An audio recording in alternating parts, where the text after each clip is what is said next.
Assalamualaikum. Halo, apa kabar semua? Semoga semuanya baik-baik saja. Di cerita sebelumnya, Lola yang kesal dengan teman kencannya memesan semua makanan. Setelah semua makanan dipesan, kemudian Lola pun pergi meninggalkan teman kencannya. Terlihat pria tersebut kebingungan. Setelah itu, datanglah pelayan memberikan bil tagihan. Lalu, pria tersebut terlihat kebingungan karena melihat tagihan yang cukup lumayan menguras goceknya. Pada saat Lola ingin pergi meninggalkan kafe, tidak sengaja melihat Aris dikelilingi wanita-wanita malam. Sedangkan Kinan saat itu sedang menunggunya di rumah.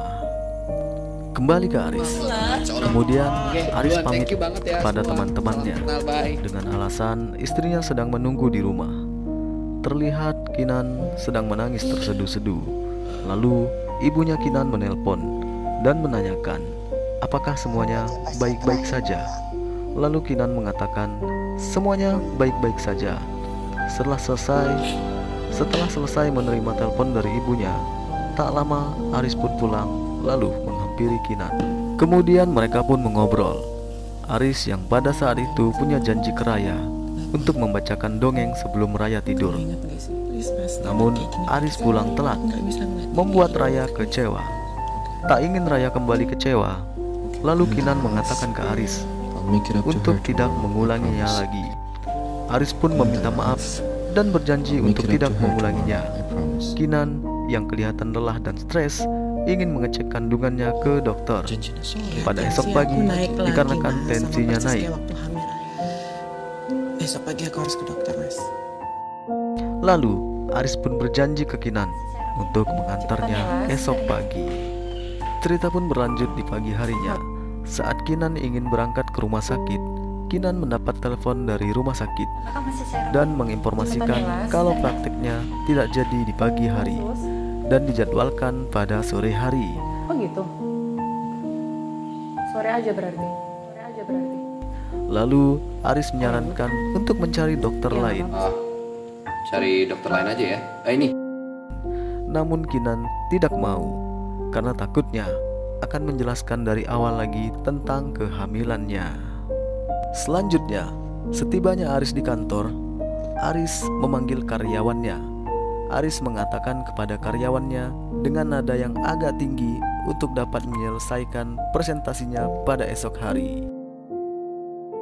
Besok Iya, jam 9 pagi udah di meja saya ya. siap Pak. Oke? Permisi Pak. Ya. Setelah selesai dengan karyawannya, lalu datang sekretarisnya Aris menyampaikan bahwa akan ada meeting internal. Tetapi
Kinan mencoba menelpon Aris.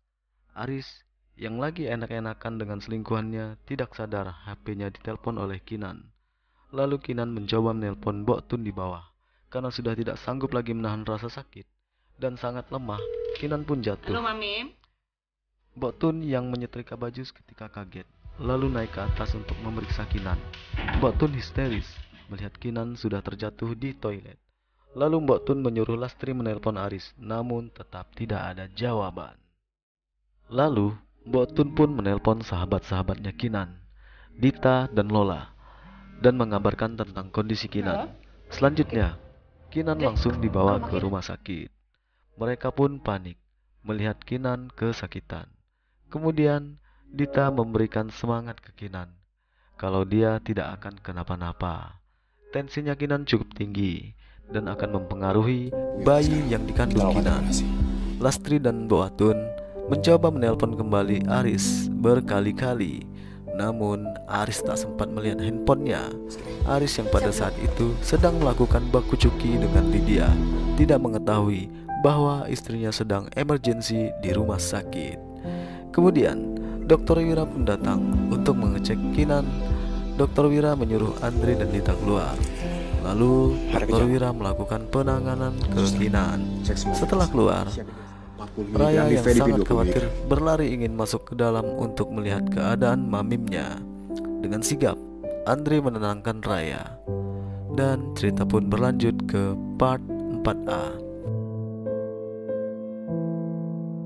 Jangan lupa like, share, subscribe, dan aktifkan notifikasi loncengnya ya, agar teman-teman tidak ketinggalan dengan video-video terbaru dari channel ini.